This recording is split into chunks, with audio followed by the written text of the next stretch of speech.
everybody, and welcome back to another episode of the Beef Up Front podcast here on Pick Swap Media. Joined by Joseph Kmetz once again for our weekly show, College Football Games of the Week. Headed into week 2 now. Can't believe it. We're already in our third week now of these previews. Once it gets going, it goes fast. So buckle up, though. We're here for the whole season. Looking forward to it. But welcome back, Joe, and how are we? I'm great. An amazing weekend of college football that we just watched. This weekend, week 2, we have a couple good matchups, but outside of, the big matchups, it's not the best because it is the NFL opening weekend. But it's great, though. Football's fully back. It's the best time of year. I know I've said this the past 2 weeks. I'm going to keep saying it. It's awesome, and let's just dive right into it. All right, before we dive right into this week's slate, we'll go over last week's standings just so we can keep up to date on those. So last week I went 3-2 straight up, 3-2 against the spread, 3-2 over under, 0-1 on my upset special, and 0-1 on my best bet. So that was a 9-8 total week after our week 0 kind of disaster where I went 4-10-1. So that moves my total record on the year to 6-4 straight up, 3-6 against the spread, 4-4-1 for the total. And then 0-2 on my upset special and 0-2 on my best bet. So if you've been fading those, you've been winning. But 13-18-1 on the year, definitely an improvement from 4-10-1 week 1. Looking to build on that as we head into week 2. And now your standing for last week, Joe, you were 4-1 straight up, 3-2 against the spread, 1-4 in the over/under, 0-1 in your upset special, 0-1 in your best bet. So that puts you at 8-9 straight up on the year. Or, 8-9 for last week, 8-2 straight up on the year, so you're killing it there. 4-6 against the spread, 2-6-1 over under. So you need to pick it up there, Joseph. 0-2 for your upset special and 1-1 for your best bet. But what are your thoughts on the standings to kick off the year? I mean, my upset special was there. East Carolina had that game, and my upset special last week, or my best bet was what, Purdue plus 3.5. Mm-hmm. Just didn't throw the football the last 7 minutes of the game. I mean, that was crazy. But, it is what it is. I normally, when I'm doing scores, I just kind of guess the score, and then I kind of just do my over and under from there. I will say in bets, obviously, they don't count towards our standings, but bets that I had, on the side, I actually did, not that bad over the weekend. But I kind of tend to stay away from the over-unders unless I think it's like a surefire thing. Like I should have talked – I didn't even notice it until after the fact.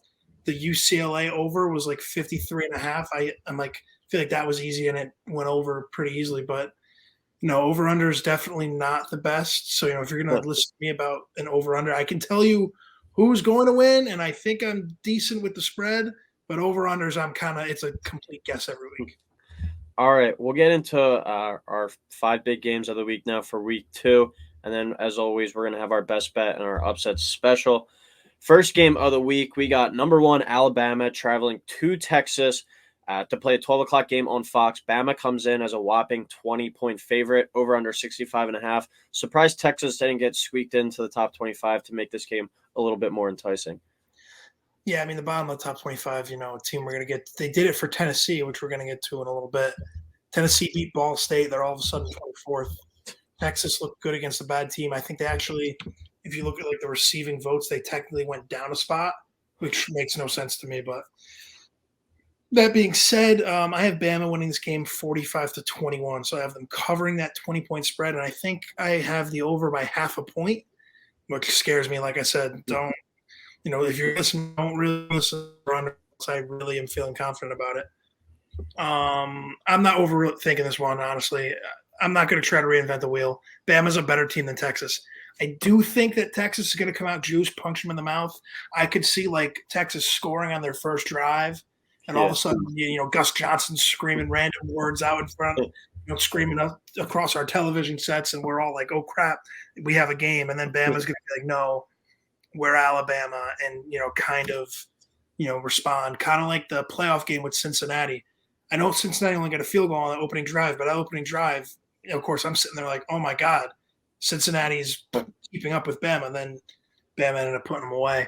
I could see that happening here. I could see even being a close game around halftime. I could see Texas having, 14 points. But that being said, I guess Bryce Young's too good. Nick Saban's been doing this for ever. There's a reason why he's the greatest college football coach of all time. Um, and I will say this: if Quinn Ewers gets off to a slow start like he did last week, Bama's not ULM. He's not going to have time to make up for that slow start. If he starts out slow, they're going to be in trouble fast. I think Sark needs one more year, though, to get the Longhorns in the playoff conversation. But I think they're going to have a solid year. I just don't think it's going to start this week. Yeah, I'm all on Bama this week as well. I didn't notice that you had 45-21 because that's the exact score I had as well. So we both have the same plays for this one, Bama minus 20 and over 65.5. I was listening to a show earlier today. I didn't hear the exact quote, but it was something along the lines of the Utah State coach said, that is the best football team I ever coached against, in reference to Alabama last week. So pretty lofty praise there, but surprise, surprise, here they are again. I thought coming into the year, we talked about this last week a bit, it was Bama and OSU as like the two clear-cut teams, I think. But now it looks like it's Bama and Georgia again after Ohio State's kind of underwhelming performance against Notre Dame. So seems that once again, Alabama and Georgia are going to be on a collision course for the best team in college football. Texas able to put up 52 points, like you said, Joe, on UL Monroe. But Quinn Ewers did struggle a bit, only thrown for 225 yards, and he had an INT. Now he gets to play against a defense full of future NFL players, including Will Anderson, who's going to be a Heisman candidate, as well as the potential number 1 overall pick. So something that he's surely never seen before. Every good player has their kind of welcome to the show, welcome to the big league type moment, and I think that is coming this week for him. I think that the Longhorns have the talent and some juice on offense to make some big plays, and maybe, like you said, Joe, go up early, go up 7-0. Maybe this game is pretty close first half, like 14-10. I like Texas, whatever the first half spread is, I like them to cover that. But Bama's just going to wear them down and make this game a blowout by the end. So I think Bama covers and the over barely hits, but it still hits in both of our opinions. So roll tide for both of us this weekend. Now we go to an SEC ACC game, a really nice matchup, non-conference for both these teams who have pretty high aspirations coming into this year. Number 24 Tennessee at number 17 Pitt, 3:30 on ABC. Tennessee is a 6.5 point favorite, which really surprised me. And then over under is 66.5. But what are your thoughts on this game, Joe? So I have Tennessee winning this game 35-21. Don't get me wrong. I think Pitt is really 31. Did I say 21? I'm sorry, 31. 35-31 Tennessee. So I have Pitt covering that 6.5 points. And I think I have the under by half a point. So this is now twice I'm half a point over under. So not a great start there. Don't get me wrong. I think Pitt's really good. And if they win this game, I think they're going to need to be legitimately talked about as a playoff dark horse. However, I mean, they're coming off a win against their biggest rival and arguably the most important, or at least most watched Pitt regular season game in years. So, with Kenny Pickett, they beat Clemson in the regular season and then they go out and lose Miami. Like, they had a lot of big regular season games, but this was something else. This was to kick off the season, renewing the backyard brawl. And honestly, I mean, I hate saying this, but they kind of got lucky to win. West Virginia had the ball 4th and 1 on the 45 on Pitt's 45 and punted. They played soft. They played scared. Even if you don't go for it, like you show your team that you have faith in them to get a yard. Pitt scores. And the very next drive, a perfectly placed ball by JT Daniels gets right through the hands, pick 6. One of the craziest endings. I thought was going to be the craziest ending of the weekend until LSU Florida State. But honestly, yeah, emotional hangover is going to be a lot. I think Hendon Hooker's really good. Keaton Slovis is awesome. Don't get me wrong, but I think Hendon Hooker is going to have a huge game, and I just think that it's going to start some Heisman murmurs. I really do. I think Tennessee could be that good this year, but who knows? I could be wrong, and Pitt could win this game by 30. Yeah, so you're taking Pitt with the 6.5. I'm also taking Pitt with the 6.5, but I'm going to take them to win outright. Go under the total of 66.5 here. So we both got the same play there again. But I'm confused by this spread. I think I might be missing something. It could be like a trap line. I know Pitt had some struggles last week, but West Virginia I thought looked pretty good. And I think that they could be a player in the Big 12 this year, at least to contend towards the top. And Tennessee only played Ball State. And, yes, the SEC does have some different cats down there, some different athletes than the ACC does, but really confused to see 6.5, especially with the Pitt being home. That's really surprising to me. I think Pitt showed with Slovis, though, that they're still going to be able to go out and throw the ball around the yard. Their real emphasis this offseason was kind of rushing the football more, and they were only held to 76 rushing yards, which needs to improve going forward. I think the Vols are going to bring that high-powered offense to Pitt with Hennon and Hooker making this game a shootout. But I think Pitt not only covers this week, but they do win this one outright. I could see that emotional letdown factor you were talking about, Joe. But Pitt, in my eyes, is going to be a legit team going forward. Who's going to be a player in the ACC this year. I don't think they're going to back down. And Narduzzi's defensive pedigree that he's had for however long he's been there is going to be able to slow down this unique offensive attack. It's still going to be pretty high scoring up in the 30s.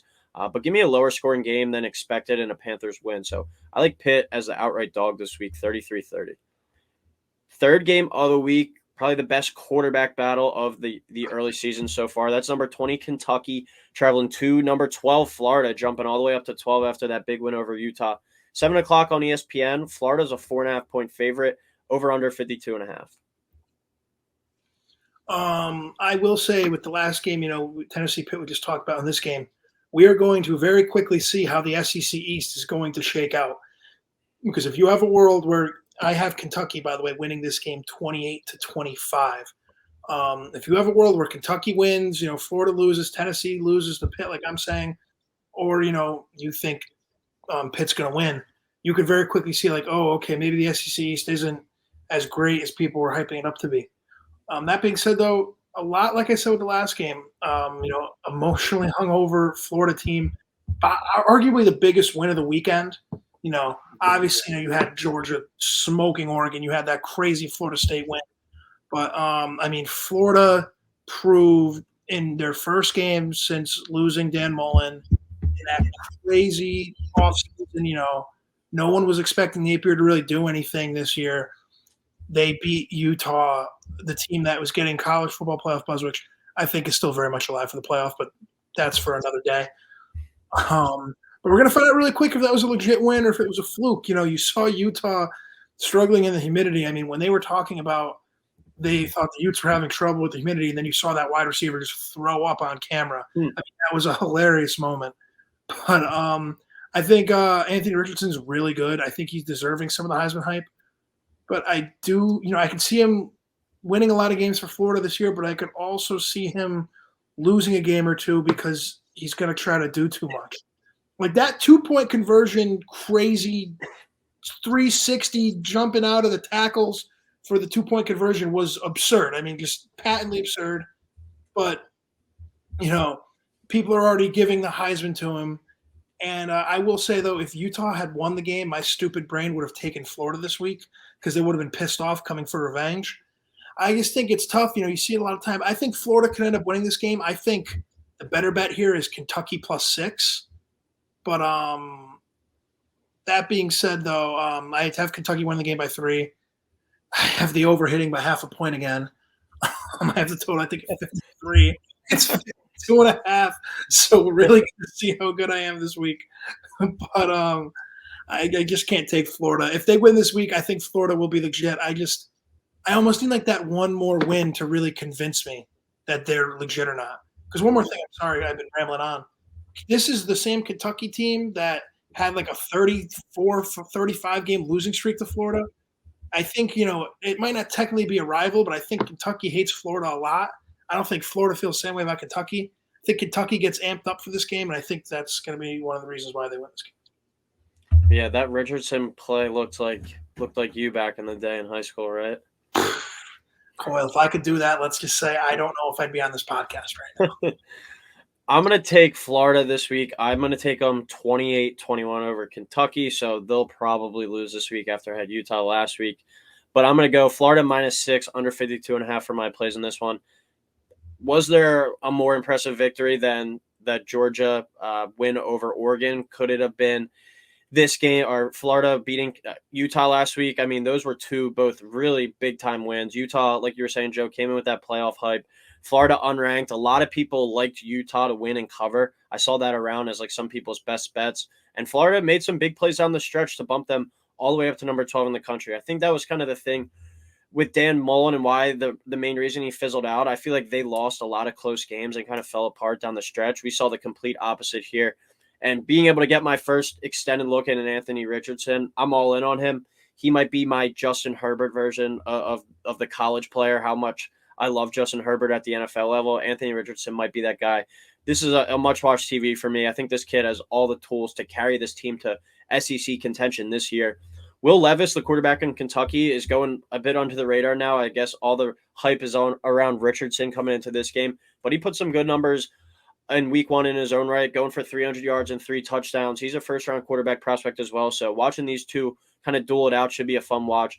I think Florida is really going to be able to use last week as like a springboard game, not just for this season, but just for the trajectory of the program going forward. It's kind of what you touched on last week. If they were able to beat Utah, Joe, you were really talking about how they could use that as a nice building block going forward for that program. No better way, I think, to start off your campaign, if you're Billy Napier, your career at Florida by going 2-0 with 2 ranked wins at home. Everyone's really going to be backing you after that. So I think there's a big game for Florida. Use that momentum, carry it forward, and they're able to go out there and get a 28-21 win this week. So Florida -6 and under 52.5 is my play. Fourth game of the week, we head out west to the Pac-12, number 10 USC at Stanford, 7:30 kickoff on ABC. USC is a 9-point favorite, over under 67. I have USC winning this game 41-17. So I'm taking USC minus the 9. I believe I'm under 67 and not by a point or a half a point. So that's good. I think so. Like I said with the Texas game, you're going to notice a theme this week. I've been kind of repeating my same points. There's no need to reinvent the wheel here. Stanford hasn't been good in a while. David Strong has talked about like he's an elite coach in college football. I just don't think he is. I mean, I think he's good, but he hasn't done anything at Stanford since McCaffrey was there. It's already like 6-7 years ago, which is just breaks my brain. But USC just has the weapons here. I think they're going to smoke Stanford, honestly. Not a lot of smart analysis here. This is kind of just me going with my gut. I think they're going to smoke Stanford. I don't know if they're going to have all the juice to win the conference this year because they still have to go to Utah, which, like I said, is a huge game for Utah to prove that they still belong in the playoff race. And in terms of USC maybe sneaking into a playoff, they still have to play Notre Dame at home. I know I'm a Notre Dame fan. I'm a little biased, but Notre Dame, held Ohio State to 21 points. Like the defense is good. The offense worries me, but that's once again a story for a different day. Just that being said, I think Caleb Williams is going to have a really good year again, like he did last year. They obliterated Rice, which I mean, you and I could figure out Rice, but still, I just think they're going to blow out Stanford. That's no disrespect to Stanford.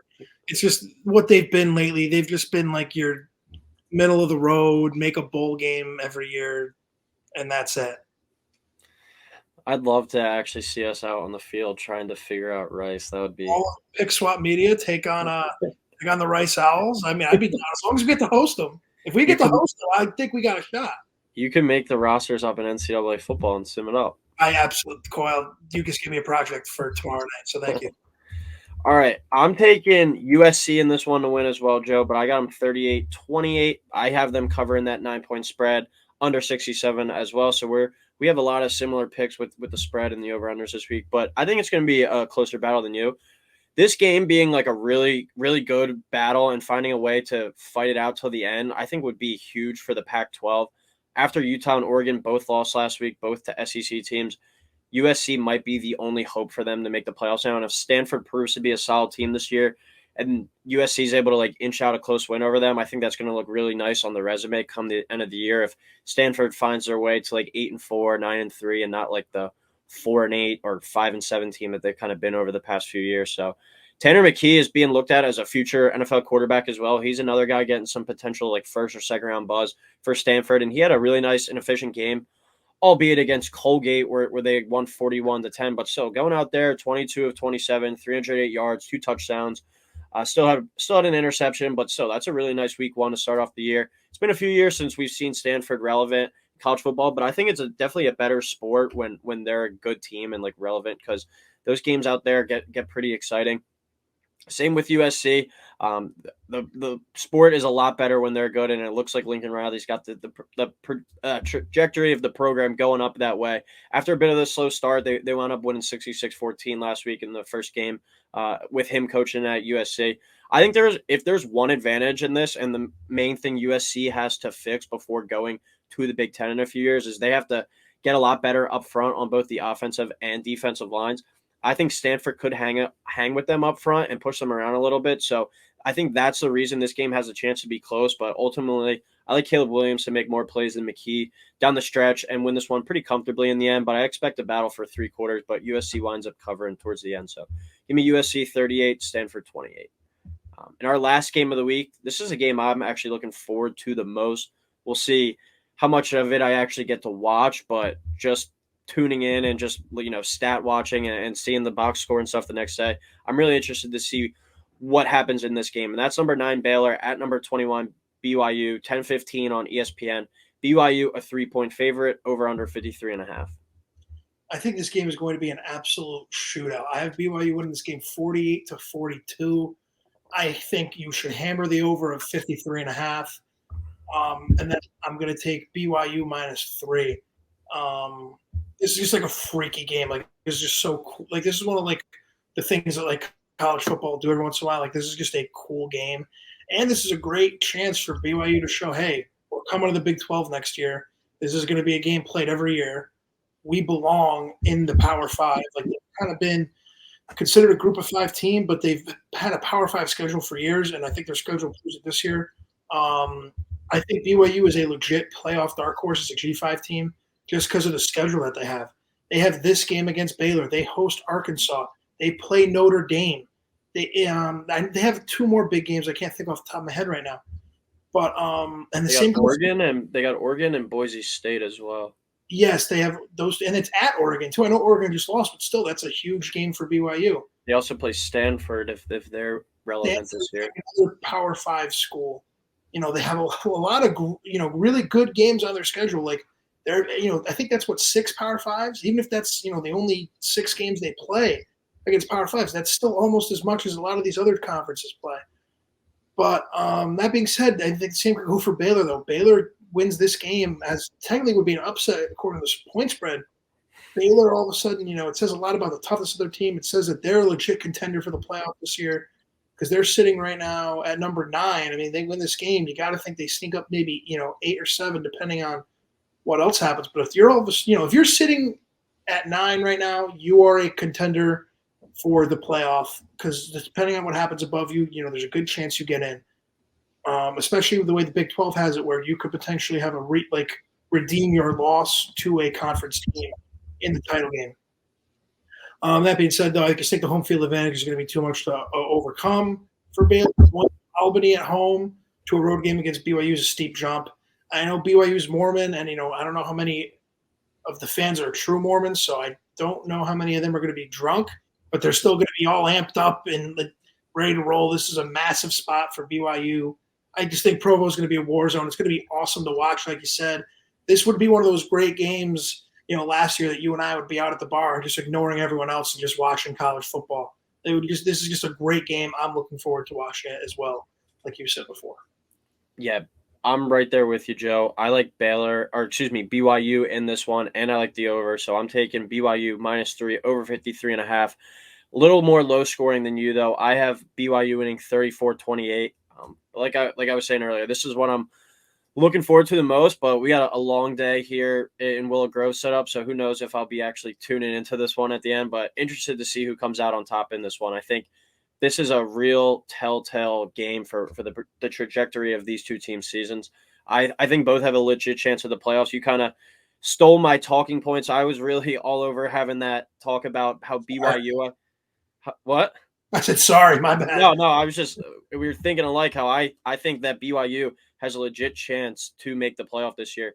If those teams that are on the schedule live up to their hype, and like we said, maybe Boise State creeps into the 25, Stanford potentially if they win some games into the back end of the top 25, BYU is going to be racking up like 7 or 8 top 25 wins by season's end. So I think they know that they kind of have that pressure on them every week.